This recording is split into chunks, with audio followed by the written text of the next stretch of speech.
For years, visitors to the Nu-Pike amusement park in Long Beach, California, walked past a hanging figure and assumed it was a carnival prop.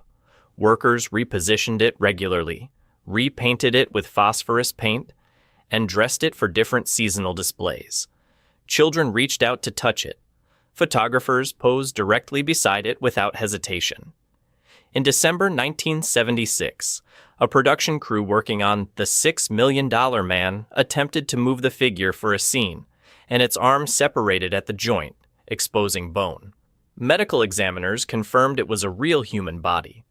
The prop had been Elmer McCurdy since 1911. In Fairfax County, Virginia, the Colchester Overpass has gathered more than a century of accumulated legend without a single confirmed explanation at its center.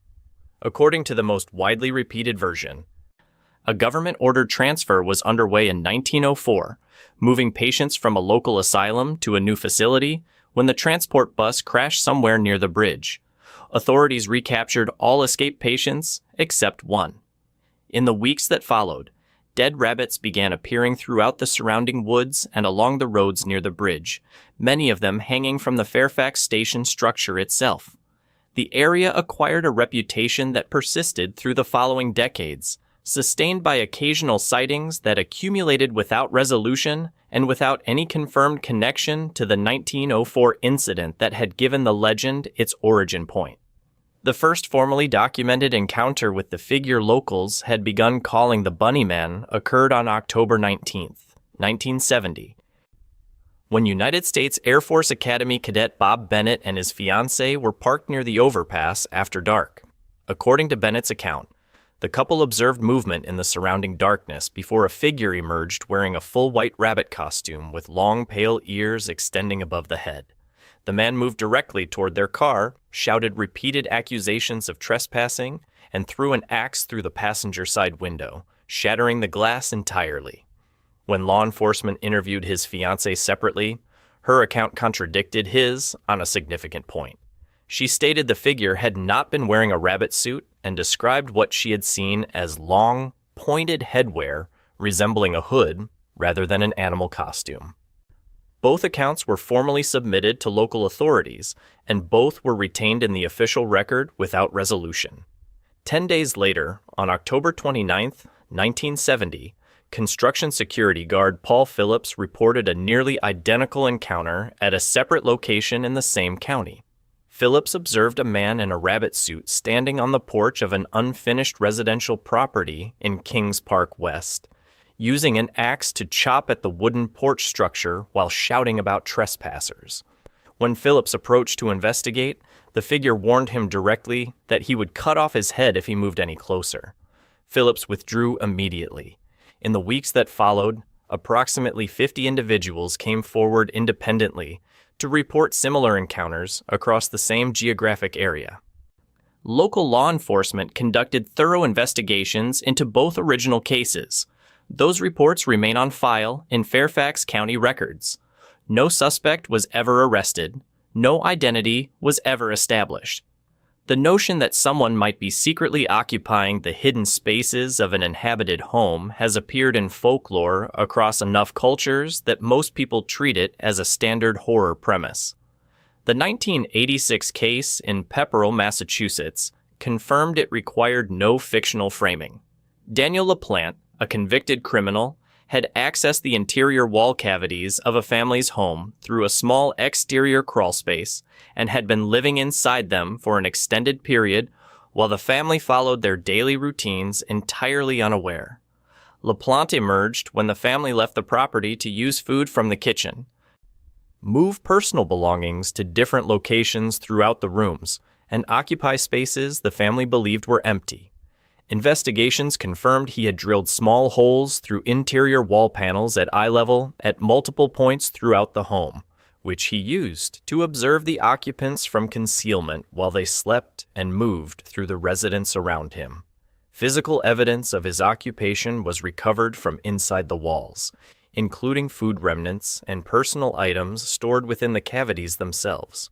A case documented in Kasuya, Japan, in 2008 established the same pattern in a different country nearly 2 decades later. A homeless woman had located a small gap in a residential closet, entered through it, and remained living inside undetected for over a year, emerging only during the homeowner's absences and returning before he arrived back. The homeowner had noticed food disappearing from his kitchen over several months without explanation, and installed security cameras throughout the residence in response.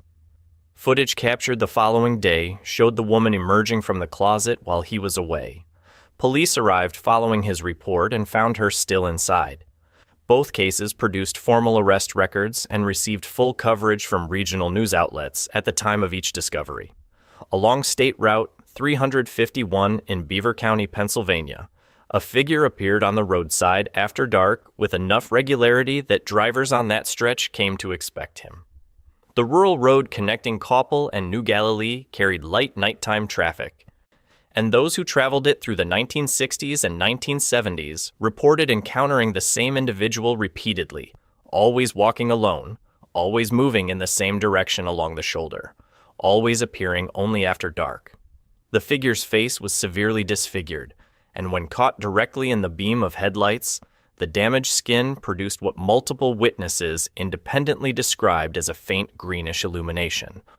Residents of Beaver County and surrounding townships began referring to the man as the Green Man, and in some local accounts as Charlie No Face, though no one who used either name knew who he was, where he had come from, or why he walked those roads at the hours when no one else did.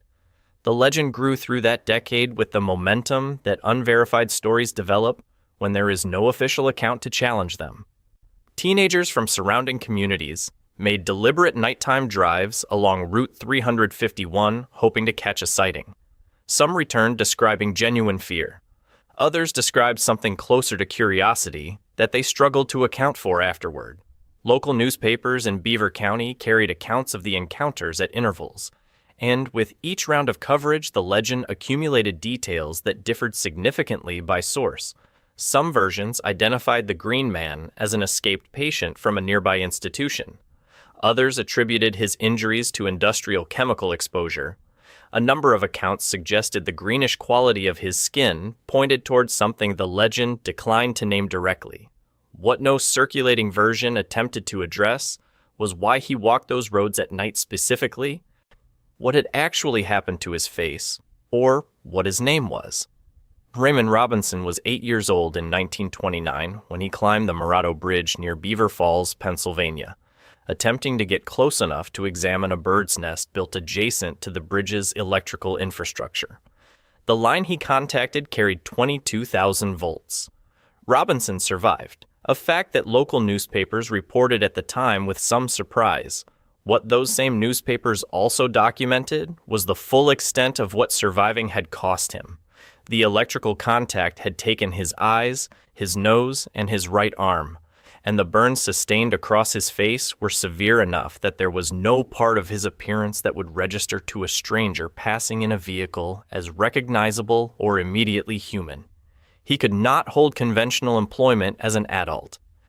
He spent the years that followed working from his family home in Coppell, crafting leather wallets and belts by hand and selling them through local contacts who knew both his name and his history.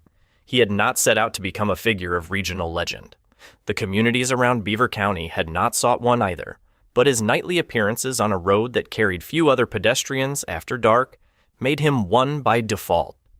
He walked Route 351 because daylight hours brought pedestrian and vehicle traffic that reacted to him with visible alarm, and the long rural stretch between Coppell and New Galilee was quiet enough after dark that he could cover it without drawing the kind of attention the same route produced in daylight. Those who pulled their vehicles over and actually approached Robinson, rather than recording him from a moving car, found a patient, articulate, and notably good-humored man. Teenagers from surrounding communities who drove Route 351 on purpose and then got out of their cars reported that he would stop walking, turn toward them, and engage without any apparent defensiveness or impatience. Local residents who encountered him regularly would offer cigarettes or bottles of beer, and he accepted both without ceremony. These interactions were not documented by a single source. They appeared across multiple independent witnesses, gathered in separate newspaper interviews, conducted at different points across different decades, each consistent with the others on the specific quality of the man they described. More than one witness who came forward for those interviews noted specifically that Robinson had made an effort to put them at ease during the encounter. The legend circulating through Beaver County by that point described something dangerous and unaccounted for.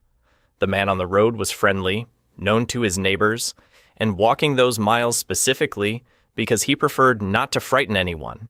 He continued until his death in 1985.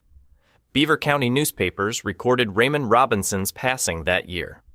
In the late 1970s and into the 1980s, residents of Staten Island began circulating accounts of a figure who haunted the perimeter of the Willowbrook State School following its closure. The legend described a former patient, dangerous and never recaptured, who moved through the abandoned facility and the surrounding woods after dark. Some versions gave him a bloody axe. Others described a hook where one hand had been. Children disappeared from the Staten Island area during those years, and the absence of official resolution around each case left space that fed into a legend already carrying a name, Cropsey, and a profile consistent enough that new disappearances arrived already shaped to confirm what was already circulating. The conditions at Willowbrook during its final operational years had been the subject of a widely publicized television investigation in 1972, which documented systematic neglect and abuse of patients under state supervision. Andre Rand had worked there as an orderly during that period. When the institution closed, Rand didn't relocate. He remained on the periphery of the same community where Willowbrook's abandoned grounds still occupied a substantial section of the borough's geography. The first kidnapping formally attributed to Rand was that of Jennifer Schweiger in 1987.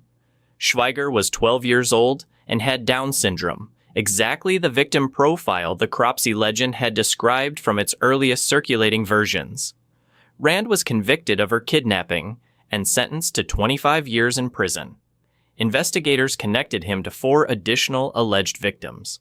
Reporting on the case noted directly that Rand's documented pattern, his institutional history at Willowbrook, his sustained proximity to the grounds after closure, and his consistent targeting of the most vulnerable individuals in the surrounding community tracked the legend with a precision that journalists covering the conviction did not characterize as coincidental.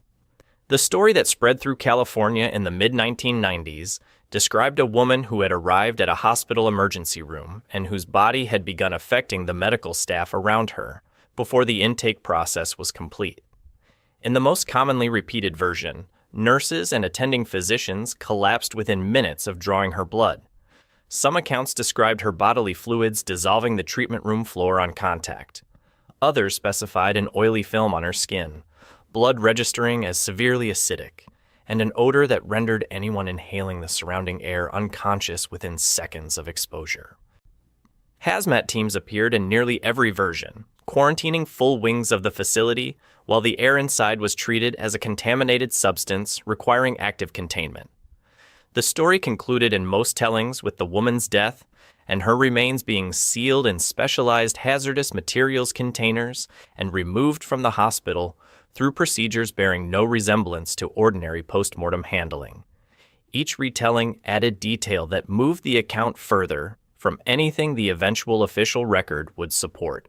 The version that most people encountered bore only partial resemblance to the admission record filed at Riverside General Hospital in Riverside, California, on the evening of February 19, 1994. Gloria Ramirez arrived at Riverside General that night, presenting with advanced cervical cancer and acute cardiac failure. Medical staff attending to Gloria Ramirez in the emergency room at Riverside General Hospital noted an unusual oily sheen across her skin during the initial physical examination. When a nurse drew blood from Ramirez's arm, those standing in the immediate vicinity of the sample reported detecting an odor that one attending physician described in the formal intake notes as resembling ammonia. Within minutes, emergency room personnel across the department began presenting with acute physical symptoms. The affected staff reported nausea, difficulty breathing, and progressive muscle spasms that developed with enough speed that the treating team could not attribute them to any single environmental cause already present in the room at the time of Ramirez's arrival. 23 hospital staff members fell ill during the course of that evening. 5 of those required hospitalization. 1 staff member's condition deteriorated to the point of requiring intubation before she stabilized. The emergency room was evacuated, and a hazmat team was deployed to decontaminate the space before it could be returned to active use. Gloria Ramirez died from kidney failure shortly after her arrival at Riverside General, before the team attempting to manage her cardiac condition had time to establish any treatment protocol adequate to the emergency she had presented with. The investigation that followed was conducted by researchers from multiple institutions, among them the Lawrence Livermore National Laboratory, and produced a published analysis that proposed a probable chemical mechanism for what the emergency room staff had experienced. Ramirez had been using dimethyl sulfoxide, known as DMSO, topically as a pain management compound prior to her admission. The investigation concluded that her advancing organ failure may have converted the DMSO first into dimethyl sulfone and subsequently into dimethyl sulfate, a compound toxic enough at sufficient concentration to produce the respiratory distress, nausea, and neurological symptoms the affected personnel had reported and formally documented. The hazmat response was real and formally recorded. The 23 affected staff members were real. The chemical conversion described in the published findings was unusual in its circumstances, but required no mechanism that existing science was unprepared to account for. The version of the story that had spread across California and beyond by the late 1990s had moved every documented detail into territory the official record would not support. The actual events at Riverside General Hospital on the evening of February 19, 1994, required no augmentation to be genuinely disturbing. They had been disturbing enough, and what had occurred that evening was fully documented in the official hospital and investigative record. In the Malls region of western Switzerland, a figure had been appearing along a defined set of established woodland paths since approximately 2003. Residents of the surrounding area began reporting encounters to regional media outlets in the years that followed, and the consistency of those reports across time distinguished them from the kind of sightings that local folklore generates and then gradually loses specificity around as it travels. The figure was always described in identical terms across a full decade of independent accounts submitted by separate individuals with no documented connection to one another. Tall, moving alone through the dense forest paths, wearing a vintage military gas mask and a long, heavy camouflage coat. No encounter produced a verbal exchange between the figure and any witness. No sighting placed the figure outside the same defined section of woodland. Every account described the same route, the same outfit, and the same solitary movement through the trees, without variation across the full decade of documented encounters. The reports continued without internal contradiction across all 10 years. Residents who encountered the figure on the forest paths described the same experience regardless of when the encounter had occurred. A solitary presence that acknowledged no one, deviated from no established route, and disappeared back into the trees without interaction of any kind.